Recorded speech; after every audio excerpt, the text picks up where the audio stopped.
Perkenalkan, nama saya Rifanda Angel Gabriel Lopati dengan NIM 200611040118. Saya adalah mahasiswa aktif di Universitas Samratulangi, Fakultas Ekonomi dan Bisnis dari jurusan Akuntansi di kelas 1C1. Saat ini saya akan mempresentasikan 7 materi yang telah diberikan oleh dosen saya di MK Pengantar Manajemen yang akan dipresentasikan sebagai persyaratan untuk mengikuti ujian akhir semester. Dan di saat ini kita akan mulai membahasnya. 5, 4, 3, 2, 1, 0. Kita akan masuk pada materi yang pertama, yaitu tentang koordinasi dan wewenang. Pertama, yang akan dijelaskan yaitu tentang koordinasi.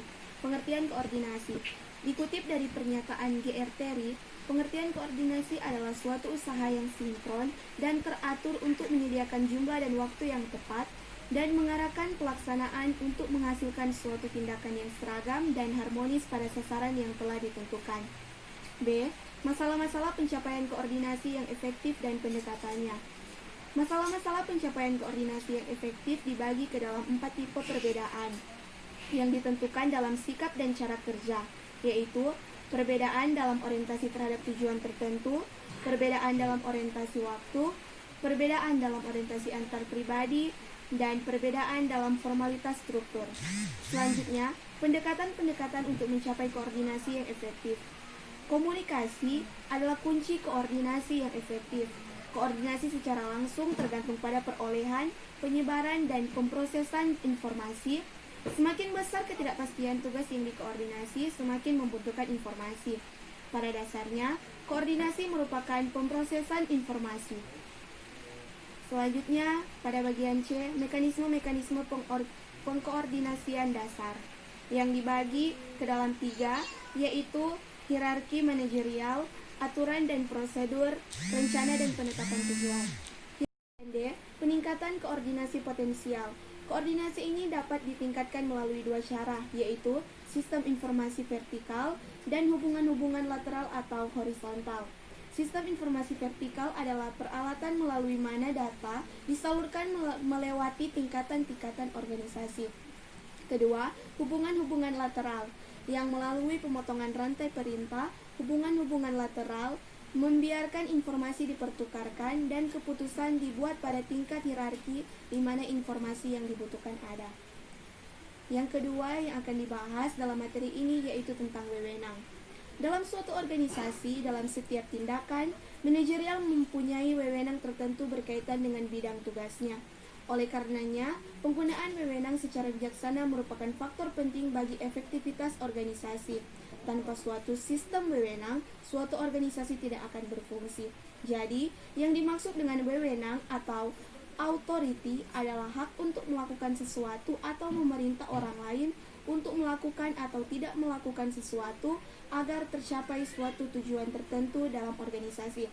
Sebagai contoh, seorang manajer suatu organisasi mempunyai hak untuk memberi perintah dan tugas, serta menilai pelaksanaan kerja karyawan di bawahnya. Wewenang ini merupakan hasil delegasi atau pelimpahan wewenang dari posisi atasan ke bawahan dalam organisasi. Materi yang kedua tentang staffing. Pengertian staffing. Staffing adalah salah satu fungsi manajemen yang melakukan penarikan, penyeleksian, pengembangan, dan penggunaan sumber daya manusia untuk pencapaian tujuan organisasi secara efektif dan efisien. Organizing yaitu berupa penyusunan wadah legal yang menampung berbagai kegiatan yang harus dilakukan pada suatu organisasi. Sedangkan staffing berhubungan dengan penerapan orang-orang yang memangku masing-masing jabatan yang terdapat di dalam organisasi. Jika diibaratkan, sebuah kendaraan, pengorganisasian menyiapkan kendaraan, sedangkan staffing mengisi pengemudinya. Selanjutnya, penyusunan personalia. Penyusunan personalia adalah yang berkenaan dengan penarikan, fungsi manajemen penetapan, pemberitahuan latihan, dan pengembangan anggota-anggota organisasi. Kegiatan-kegiatan penyusunan personalia sangat erat hubungannya dengan tugas-tugas kepemimpinan, motivasi, dan komunikasi. sehingga pembahasannya sering ditempatkan sebagai bagian dari fungsi pengarahan. Langkah-langkah proses ini dalam tahap atau proses staffing mencakup 1. Perencanaan sumber daya yang dirancang untuk menjamin pemenuhan kebutuhan personalia organisasi. 2. Penarikan yang berhubungan dengan pengadaan calon-calon personalia segaris dengan rencana sumber daya manusia. 3. Seleksi mencakup penilaian dan pemilihan di antara calon-calon personalia. 4. Pengenalan dan orientasi yang dirancang untuk membantu individu-individu yang terpilih menyesuaikan diri dengan lancar. Dan yang kelima, latihan dan pengembangan. Kita masuk pada konsep staffing. Yang pertama, menurut R. Duane dan J. Clifton pada tahun 1989, staffing merupakan proses formal dari memastikan bahwa organisasi mempunyai sumber daya berijazah atau memenuhi syarat untuk mendekati tujuan dan mewakili sumber hidup dari setiap perusahaan. Yang kedua, menurut John pada tahun 1984, staffing dapat diartikan sebagai suatu proses untuk mengisi pekerjaan dengan orang yang tepat. Hal ini merupakan bagian dari tugas manajer organisasi, dan ini merupakan seni dari penempatan orang-orang yang berijazah atau memenuhi syarat dan antusias ke dalam posisi jabatan pekerjaan yang ditawarkan. Yang ketiga, menurut T. Hani Handoko pada tahun 2003, penyusunan personalia atau staffing adalah fungsi manajemen yang berkenaan dengan penarikan, penempatan, pemberian latihan, dan pengembangan anggota-anggota organisasi. Penyusunan personalia atau staffing. Proses penyusunan personalia atau staffing proses dapat dipandang sebagai serangkaian kegiatan yang dilaksanakan terus-menerus untuk menjaga pemenuhan kebutuhan personalia organisasi dengan orang-orang yang tepat dalam posisi-posisi tepat dan pada waktu yang tepat. Adapun langkah-langkah dalam proses penyusunan personalia atau staffing proses adalah sebagai berikut. Yang pertama, perencanaan sumber daya manusia. Perencanaan sumber daya manusia adalah mencakup semua kegiatan yang dibutuhkan untuk menyediakan tipe dan jumlah karyawan secara tepat dalam pencapaian tujuan organisasi. Ada 3 bagian perencanaan personalia yang dibutuhkan. Yang pertama, penentuan kebutuhan jabatan. Yang kedua, pengembangan sumber-sumber. Dan yang ketiga, penawaran personalia. Selanjutnya yang kedua, penarikan. Penarikan berkenaan dengan pencarian dan penarikan tenaga kerja potensial dalam jumlah yang tepat dan dengan kemampuan untuk mengisi suatu jabatan tertentu yang akan diseleksi untuk memenuhi kebutuhan organisasi. Metode yang digunakan untuk penarikan tenaga kerja bisa dilakukan dengan melalui iklan, leasing atau penggunaan tenaga honorer, rekomendasi dari karyawan yang sedang bekerja, lamaran pribadi, lembaga-lembaga pendidikan, kantor penempatan kerja, serikat buruh, dan penggunaan komputer. Yang ketiga, seleksi. Seleksi yaitu pemilihan tenaga kerja potensial untuk menduduki suatu jabatan tertentu dari lamaran yang masuk. Adapun langkah-langkah dalam prosedur seleksi yang dapat digunakan yaitu wawancara pendahuluan, pengumpulan data-data pribadi atau biografis, pengujian atau testing, wawancara yang lebih mendalam, pemeriksaan referensi prestasi, pemeriksaan kesehatan, dan keputusan pribadi, juga orientasi jabatan. Yang keempat, pengenalan dan orientasi. Setelah dilakukan seleksi, karyawan ditempatkan pada suatu pekerjaan dan diperkenalkan dengan organisasi melalui berbagai bentuk orientasi. Tahap orientasi merupakan kegiatan pengenalan dan penyesuaian karyawan baru dengan organisasi. Kelima, latihan dan pengembangan. Tujuan latihan dan pengembangan karyawan adalah untuk memperbaiki efektivitas kerja karyawan dan mencapai hasil-hasil kerja yang telah ditetapkan. Latihan dimaksudkan untuk memperbaiki penguasaan keterampilan-keterampilan dan teknik-teknik pelaksanaan pekerjaan tertentu, terperinci dan rutin. Sedangkan pengembangan memiliki arti yang lebih luas dalam ruang lingkupnya, yaitu dalam meningkatkan kemampuan, sikap, dan sifat-sifat kepribadian serta penyesuaian diri dengan kemajuan teknologi. Pada umumnya, karyawan dikembangkan dengan metode sebagai berikut. Yang pertama, metode-metode on the job yang biasa digunakan seperti coaching, di mana atasan memberikan bimbingan dan pengarahan langsung kepada bawahan dalam pelaksanaan pekerjaan rutin mereka. Kedua, linear progression atau pemindahan karyawan dalam saluran-saluran yang ditentukan melalui tingkatan-tingkatan organisasi yang berbeda. Yang ketiga, rotasi jabatan, pemindahan karyawan melalui jabatan-jabatan yang bermacam-macam dan berbeda-beda. Yang keempat, penugasan sementara, di mana bawahan ditempatkan pada posisi manajemen tertentu untuk jangka waktu yang ditetapkan. Dan yang terakhir, sistem-sistem penilaian presentasi formal. Metode yang kedua yaitu pengembangan off the job yang dilakukan dengan beberapa cara sebagai berikut. 1. Program-program pengembangan eksekutif di universitas-universitas atau lembaga-lembaga pendidikan lainnya, di mana para manajer berpartisipasi dalam program-program yang dibuka untuk umum melalui penggunaan analisa kasus, simulasi, dan metode-metode pengajaran lainnya. Yang kedua, latihan laboratorium, di mana orang belajar menjadi sensitif atau peka terhadap orang lain, lingkungan, dan sebagainya. Yang ketiga, pengembangan organisasi yang menekankan perubahan, pertumbuhan, dan pengembangan keseluruhan organisasi. Selanjutnya yang keenam, penilaian pelaksanaan kerja. Di dalam penilaian pelaksanaan kerja, dilakukan dengan membandingkan antara pelaksanaan kerja perseorangan dan standar-standar atau tujuan-tujuan yang dikembangkan bagi posisi tersebut. 7. Pemberian jasa dan penghargaan.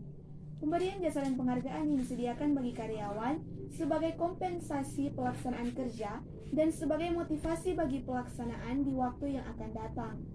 Selanjutnya, penentuan kompensasi. Kebijakan-kebijakan dan praktik-praktik manajemen ditentukan oleh interaksi dari 3 faktor, yaitu ketersediaan membayar sesuai dengan pengorbanan yang diberikan kepada organisasi atau perusahaan, kemampuan membayar yang tergantung pada pendapatan yang diterima oleh perusahaan yang tidak lepas dari produktivitas karyawan. Yang ketiga, persyaratan-persyaratan pembayaran yang tergantung pada kondisi perusahaan, peraturan pemerintah, serikat kerja, kondisi permintaan dan penawaran tenaga kerja dari para pesaing. Yang kedelapan, perencanaan dan pengembangan karir. Dalam perencanaan dan pengembangan karir mencakup transfer, yaitu promosi, demosi, dan lateral, penugasan kembali, pemecatan, dan pemberhentian, juga pensiun. Yang ketiga yaitu tentang motivasi dalam manajemen. Pengertian motivasi. Motivasi berasal dari kata mover yang berarti dorongan atau menggerakkan. Motivasi atau motivation dalam manajemen hanya ditujukan pada sumber daya manusia umumnya dan bawahan pada khususnya. Motivasi mempersoalkan bagaimana caranya mengarahkan daya dan potensi bawahan agar mau bekerja sama secara produktif, berhasil mencapai dan mewujudkan tujuan yang telah ditentukan. Kemampuan seorang manajer dalam memotivasi bawahannya akan mempengaruhi efektivitas manajer, bawahan, dan perusahaan. Manajer yang dapat melihat motivasi sebagai suatu sistem akan mampu meramalkan perilaku dan kinerja bawahannya. Yang kedua, bagian-bagian motivasi. Motivasi dibagi menjadi 2 jenis, yaitu motivasi intrinsik dan motivasi ekstrinsik. Motivasi intrinsik adalah pendorong kerja yang bersumber dari dalam diri pekerja sebagai individu berupa kesadaran mengenai pentingnya atau manfaat akan pekerjaan yang dilaksanakan. Dengan kata lain, motivasi ini bersumber dari pekerjaan yang dikerjakan, baik karena mampu memenuhi kebutuhan atau menyenangkan, atau memungkinkan mencapai suatu tujuan, maupun karena memberikan harapan tertentu yang positif di masa depan. Motivasi ekstrinsik adalah pendorong kerja yang bersumber dari luar diri pekerja sebagai individu, berupa suatu kondisi yang mengharuskannya melaksanakan pekerjaan secara maksimal. Misalnya, berdedikasi tinggi dalam pekerjaan karena upah atau gaji yang tinggi, jabatan atau posisi yang terhormat, atau memiliki kekuasaan yang besar, pujian, hukuman, dan lain-lain. Adapun fungsi dari motivasi, yaitu 1. Meningkatkan efektivitas manajer dalam memotivasi, mempengaruhi, mengarahkan, dan berkomunikasi pada para bawahannya. Yang kedua, menjadikan para staf atau karyawan bersemangat dalam menjalankan pekerjaannya. Yang ketiga, mencapai kepuasan hasil pekerjaan dengan keefisien waktu, namun meningkatkan jumlah produksi. Dan yang keempat, meningkatkan pelaksanaan kegiatan dalam suatu perusahaan. Motivasi. Tujuan motivasi menurut Malayu SPH Hasibuan pada tahun 2005 adalah sebagai berikut. Meningkatkan moral dan kepuasan kerja karyawan, meningkatkan produktivitas kerja karyawan, mempertahankan kestabilan karyawan perusahaan, meningkatkan kedisiplinan karyawan, mengefektifkan pengadaan karyawan, menciptakan suasana dan hubungan kerja yang baik, meningkatkan loyalitas, kreativitas, dan partisipasi karyawan, meningkatkan kesejahteraan karyawan, mempertinggi rasa tanggung jawab karyawan terhadap tugas-tugasnya, dan meningkatkan efisiensi penggunaan alat-alat dan bahan baku. Selanjutnya, jenis-jenis motivasi. Masih menurut Malayu SPH Hasibuan, jenis-jenis motivasi dibagi menjadi dua, yaitu motivasi positif dan motivasi negatif. Motivasi positif adalah manajer memotivasi atau merangsang bawahan dengan memberikan hadiah kepada mereka yang berprestasi di atas prestasi standar. Yang kedua, motivasi negatif. Motivasi negatif adalah manajer memotivasi bawahan dengan standar mereka akan mendapatkan hukuman. Selanjutnya, teori-teori motivasi yang dibagi menjadi tiga, yaitu teori Friedrich-Hegel, teori harapan, dan teori keadilan. Kita masuk pada proses motivasi. Proses motivasi ini dibagi ke dalam beberapa bentuk. Yang pertama ke dalam tujuan, yaitu dalam proses motivasi perlu ditetapkan terlebih dahulu tujuan organisasi. Yang kedua, mengetahui kepentingan. Hal yang penting dalam proses motivasi adalah mengetahui keinginan karyawan dan tidak hanya melihat dari sudut pandang kepentingan pimpinan atau perusahaan saja. Yang ketiga, komunikasi efektif. Dalam proses motivasi harus dilakukan komunikasi yang baik dengan bawahan. Yang keempat, integrasi tujuan. Proses motivasi perlu untuk menyatukan tujuan organisasi dan tujuan kepentingan karyawan. Tujuan organisasi adalah need kompleks, yaitu untuk memperoleh laba serta perluasan perusahaan. Sedangkan tujuan individu karyawan ialah pemenuhan kebutuhan dan kepuasan. Jadi, tujuan organisasi dan tujuan karyawan harus disatukan dan untuk itu penting adanya penyesuaian motivasi. Yang kelima, fasilitas. Manajer penting untuk memberikan bantuan fasilitas kepada organisasi dan individu karyawan yang akan mendukung kelancaran pelaksanaan pekerjaan. Yang keenam, teamwork. Manajer harus membentuk teamwork yang terkoordinasi baik yang bisa mencapai tujuan perusahaan. Kita masuk pada model-model motivasi yang dibagi ke dalam 3 model, yaitu model tradisional, model hubungan manusiawi, dan model sumber daya manusia. Selanjutnya, bentuk-bentuk motivasi yang dibagi ke dalam 4 bentuk, yaitu kompensasi dalam bentuk uang, pengarahan dan pengendalian, penetapan pola pekerjaan yang aktif, dan kebajikan. Adapun langkah-langkah meningkatkan motivasi, yaitu 1.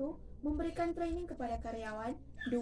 Memberikan reward bagi karyawan yang berprestasi, 3. Melakukan pendekatan untuk mengoptimalkan kinerja karyawan, 4. Mengadakan kegiatan khusus untuk membangun rasa kekeluargaan dalam organisasi. Metode motivasi menurut Malayu SPH Hasibuan dibagi menjadi 2, yaitu motivasi langsung dan motivasi tidak langsung. Motivasi langsung adalah motivasi yang diberikan secara langsung kepada setiap individu karyawan untuk memenuhi kebutuhan serta kepuasannya. Motivasi tidak langsung adalah motivasi yang diberikan hanya merupakan fasilitas-fasilitas yang mendukung serta menunjang gairah kerja atau kelancaran tugas sehingga pada karyawan betah dan bersemangat melakukan pekerjaannya. Prinsip-prinsip dalam motivasi kerja dibagi ke dalam beberapa bentuk lagi menurut Anwar P. Mangkunegara pada tahun 2007, yaitu prinsip partisipasi, prinsip komunikasi, prinsip mengakui andil bawahan, prinsip pendelegasian wewenang, dan prinsip memberi perhatian. Akhir, perspektif motivasi yang dibagi ke dalam 4 bentuk lagi, yaitu perspektif behavioral, perspektif humanistis, perspektif kognitif, dan perspektif sosial. Materi yang keempat yaitu tentang komunikasi. Komunikasi adalah proses pemindahan pengertian dalam bentuk gagasan atau informasi dari seseorang ke orang lain. Perpindahan pengertian tersebut melibatkan lebih dari sekadar kata-kata yang digunakan dalam percakapan, tetapi juga ekspresi wajah, intonasi, titik putus vokal, dan sebagainya. Kita masuk pada proses komunikasi. Proses komunikasi terdiri dari beberapa proses, yaitu pengirim atau sumber berita mengawali komunikasi. Yang kedua, Penerima adalah orang yang inderanya menerima pesan dari pengirim, bisa terdiri dari satu orang atau dalam jumlah yang banyak. Ketiga, pesan atau message, yaitu informasi yang sudah disajikan, dikirimkan oleh pengirim kepada penerima. Yang keempat, penyajian atau encoding adalah penerjemahan informasi menjadi serangkaian simbol untuk komunikasi. Selanjutnya, pengartian, interpretasi dan penerjemahan suatu pesan menjadi informasi yang berarti. Selanjutnya, gangguan, segala sesuatu yang membingungkan, mengganggu atau menyampuri komunikasi. Yang terakhir, saluran, medium komunikasi formal antara seseorang pengirim dan seorang penerima. Kita masuk pada komunikasi organisasi. Menurut Raymond V. Lesicar, ada 4 faktor yang memengaruhi efektivitas komunikasi organisasi, yaitu saluran komunikasi formal, yang kedua, struktur wewenang organisasi, yang ketiga, spesialisasi jabatan, dan yang keempat, pemilikan informasi. Selanjutnya, saluran komunikasi dalam organisasi dibagi ke dalam beberapa bagian. Yang pertama, komunikasi vertikal yang terdiri dari komunikasi ke bawah dan komunikasi ke atas. Komunikasi ke bawah dimulai dari manajemen puncak, kemudian mengalir ke bawah melalui tingkatan-tingkatan manajemen sampai ke karyawan lini. Tujuannya untuk memberikan pengarahan, informasi, instruksi, saran dan penilaian ke bawahan, serta memberikan informasi kepada anggota organisasi tentang tujuan dan kebijakan organisasi. Komunikasi ke atas, menyuplai informasi kepada tingkatan manajemen atas apa yang terjadi pada tingkatan bawah. Yang kedua, komunikasi lateral dan informal. Komunikasi lateral biasanya mengikuti pola arus pekerjaan dalam sebuah organisasi, terjadi antara anggota kelompok kerja, antara satu kelompok kerja dengan kelompok kerja yang lain, antara anggota departemen yang berbeda, dan antara karyawan lini dan staf. Selanjutnya, komunikasi informal. Komunikasi di dalam sebuah organisasi yang tidak disetujui secara resmi. Salah satu bentuknya adalah rantai desas-desus. Dan saluran yang ketiga yaitu komunikasi diagonal. Komunikasi diagonal merupakan komunikasi yang memotong secara menyilang diagonal rantai perintah organisasi. Adapun penghambat komunikasi yaitu terdiri dari 4, yaitu proses komunikasi yang tidak lancar atau terputus, keterbatasan fisik seperti tempat, ruang, dan waktu, kelemahan semantik seperti reaksi, perilaku, dan latar belakang, dan psikologis seperti mood, perasaan, segan, atau takut. Bagaimana komunikasi yang efektif? Seorang manajer memiliki peranan penting dalam proses komunikasi. Salah satu upaya efektif dalam komunikasi adalah penggunaan umpan balik. Komunikasi dua arah ini memungkinkan proses komunikasi berjalan lebih efektif. Para manajer dapat melakukan paling sedikit 2 hal untuk mendorong umpan balik dan menggunakannya secara efektif. Manajer dapat menciptakan lingkungan yang mendorong umpan balik dan mendapatkan umpan balik melalui kegiatan mereka sendiri. Cara manajer berkomunikasi dengan para bawahannya dapat menentukan jumlah umpan balik yang akan mereka terima. Di samping itu, tipe komunikasi yang digunakan dan lingkungan komunikasi penting dalam penentuan umpan balik macam apa yang akan didapatkannya.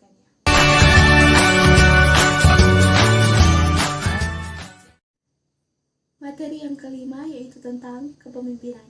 Pengertian kepemimpinan. Kepemimpinan adalah proses di mana seorang individu mempunyai pengaruh terhadap orang lain dan mengilhami, memberi semangat, memotivasi, dan mengarahkan kegiatan-kegiatan mereka guna membantu tercapainya tujuan kelompok dan organisasi.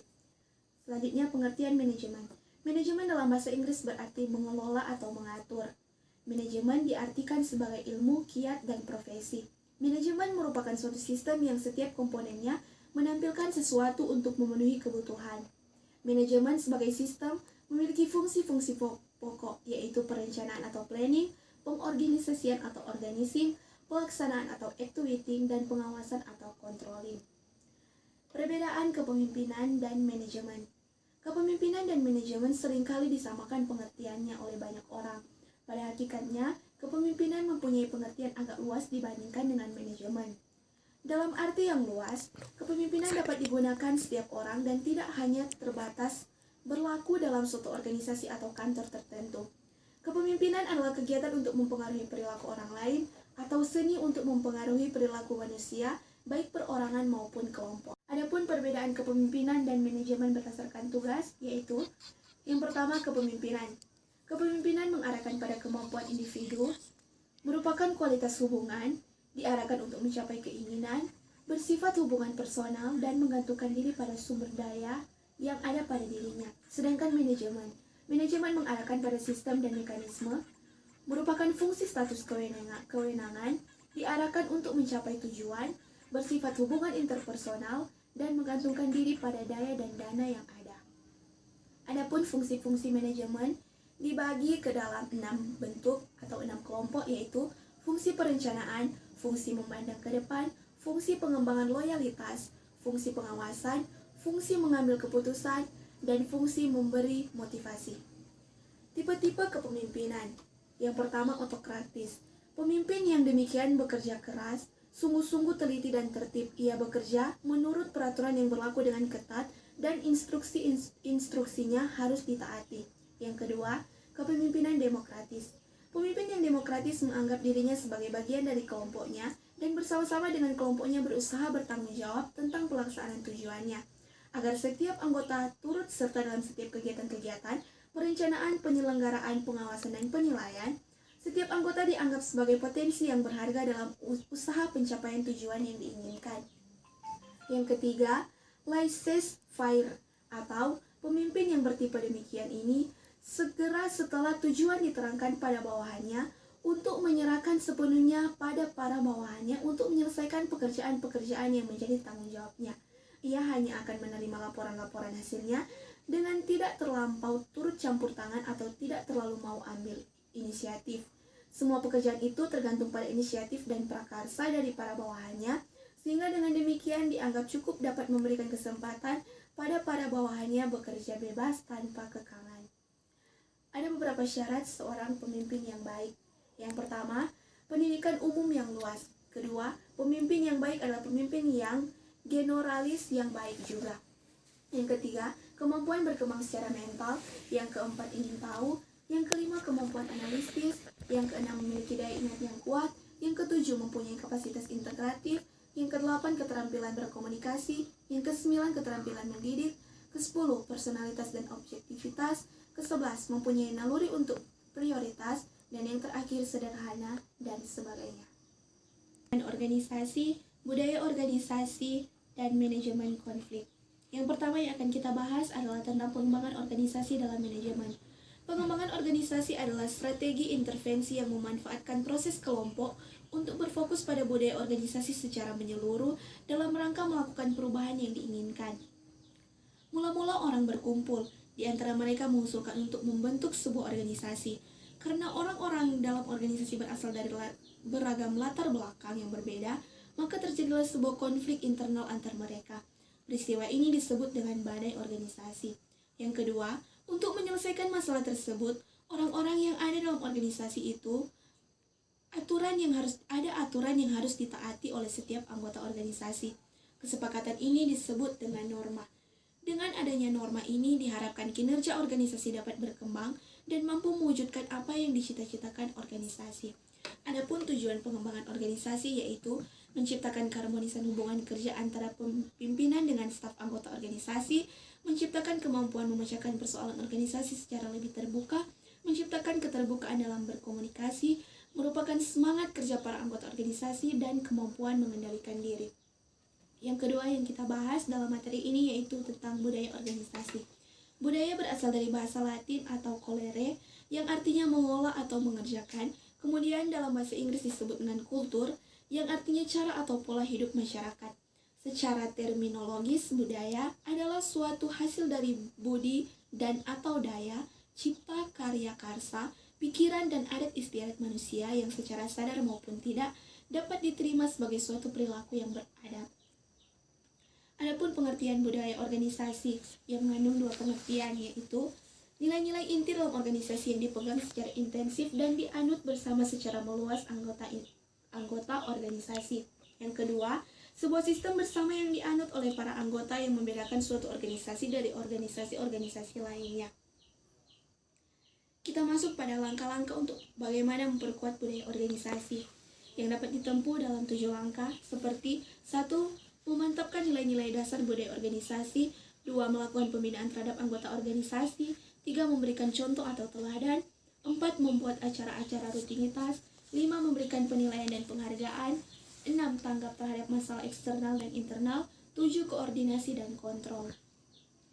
Adapun fungsi budaya organisasi dibagi ke dalam beberapa bentuk. Pertama, dalam batas. Budaya menciptakan perbedaan yang jelas antara satu organisasi dengan organisasi yang lain.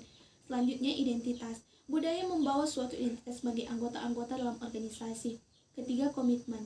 Budaya memfasilitasi timbulnya komitmen pada sesuatu yang lebih besar daripada kepentingan individu atau pribadi.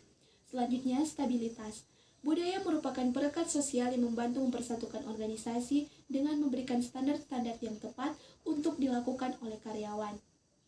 Adapun tipologi budaya organisasi yang memiliki arti bahwa tipologi merupakan suatu pengelompokan bahasa berdasarkan ciri khas tata kata dan tata kalimatnya, yaitu menurut Malinson dan Black. Tipologi budaya organisasi bertujuan untuk menunjukkan aneka budaya organisasi yang mungkin ada di realitas. Tipologi budaya organisasi dapat diturunkan dari tipologi organisasi, misalnya dengan membagi tipe organisasi dengan membuat tabulasi silang antara jenis kekuasaan dengan jenis keterlibatan individu di dalam organisasi. Adapun beberapa jenis kekuasaan dan keterlibatan individu dalam organisasi yang meliputi koersif, remuneratif, dan normatif.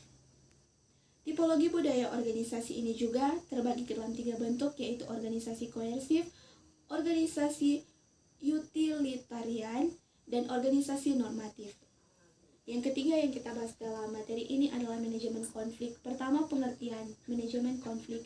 Manajemen konflik adalah penggunaan teknik-teknik resolusi dan stimulasi untuk memperoleh solusi penyelesaian konflik yang diinginkan. Adapun cara-cara yang digunakan dalam manajemen konflik ini, yang pertama, menghindar. Artinya menghindari konflik dapat dilakukan jika isu atau masalah yang memicu konflik tidak terlalu penting atau jika potensi konfrontasinya tidak seimbang dengan akibat yang akan ditimbulkan. Tujuannya agar pihak-pihak yang berkonfrontasi menenangkan diri. Dalam hal ini, kedua pihak mengambil waktu untuk memikirkan hal ini dan menentukan tanggal untuk melakukan diskusi. Yang kedua, mengakomodasi. Artinya, memberi kesempatan pada orang lain untuk mengatur strategi pemecahan masalah, khususnya apabila isu tersebut penting bagi orang lain. Selanjutnya, negosiasi, yaitu suatu proses di mana di dalamnya terdapat dua pihak atau lebih bertukar barang atau jasa dan berupaya menyepakati tingkat kerjasama tersebut bagi mereka. Istilah dalam negosiasi dapat dibagi ke dalam beberapa bagian, yaitu mediator, yaitu pihak ketiga netral yang memfasilitasi penyelesaian negosiasi dengan menggunakan penalaran, bujukan, dan saran-saran alternatif. Selanjutnya, arbitrator, yaitu pihak ketiga dalam negosiasi yang mempunyai wewenang mendiktekan kesepakatan. Selanjutnya, konsiliator, yaitu pihak ketiga terpercaya yang memberikan jalur hubungan komunikasi informal antara perunding dan lawan. Yang keempat, konsultan, yaitu pihak ketiga netral terlatih dalam manajemen konflik yang berupaya memfasilitasi penyelesaian masalah kreatif melalui komunikasi dan analisis. Tibalah saatnya pada materi yang terakhir, yaitu tentang pengendalian atau controlling. Fungsi-fungsi terdahulu yang telah kita bahas tidak akan efektif tanpa adanya fungsi pengawasan atau pengendalian yang biasa disebut dengan controlling. Kita masuk pada definisi pengendalian. Pengendalian adalah proses untuk menjamin bahwa tujuan organisasi dan manajemen tercapai. Selain itu, konsep penetapan standar, pengukuran kegiatan dan tindakan korektif yang digunakan dalam pengendalian. Selain itu juga pengendalian mengandung arti aktivitas menemukan, mengoreksi penyimpangan hasil dibandingkan dengan rencana kerja standar. Adapun tipe-tipe pengendalian atau controlling yaitu 1. Pengawasan pendahuluan, 2. Pengawasan, 3. Pengawasan umpan balik. Pengawasan yang efektif memiliki 10 kriteria, yaitu 1. Akurat mengawasi kegiatan benar dan real. Yang kedua, tepat waktu. Informasi dikumpulkan dan dievaluasi secepatnya dan segera dilakukan koreksi. Yang ketiga, fleksibel terhadap lingkungan. Yang keempat, objektif dan integratif, yaitu informasinya mudah dipahami, objektif dan lengkap. Yang kelima, terpusat pada titik pengawasan strategis, yaitu fokus pada aktivitas agar terhindar dari penyimpangan tinggi yang bersifat tinggi yang juga dapat mengakibatkan suatu hal yang fatal. Yang keenam, realistik ekonomis, yaitu biaya lebih kecil dari manfaat. Yang ketujuh, realistik organisasional, yaitu sistem harus cocok, harmonis dengan kenyataan organisasi. Yang kedelapan, sebagai petunjuk operasional, yaitu menunjukkan deteksi dan koreksi. Yang kesembilan, terkoordinasi dengan aliran kerja organisasi, yaitu tiap tahap pekerjaan mempengaruhi kesuksesan atau kegagalan operasional perusahaan. Yang ke-10, yang terakhir, yaitu diterima anggota organisasi, yaitu mendorong tanggung jawab dan dapat berprestasi. Demikianlah hasil presentasi saya mengenai ketujuh materi yang telah dibahas tadi, dan jika ada kesalahan saya mohon maaf, dan atas kerjasama dari kita semua yang telah menonton video ini saya ucapkan terima kasih. Tuhan Yesus memberkati.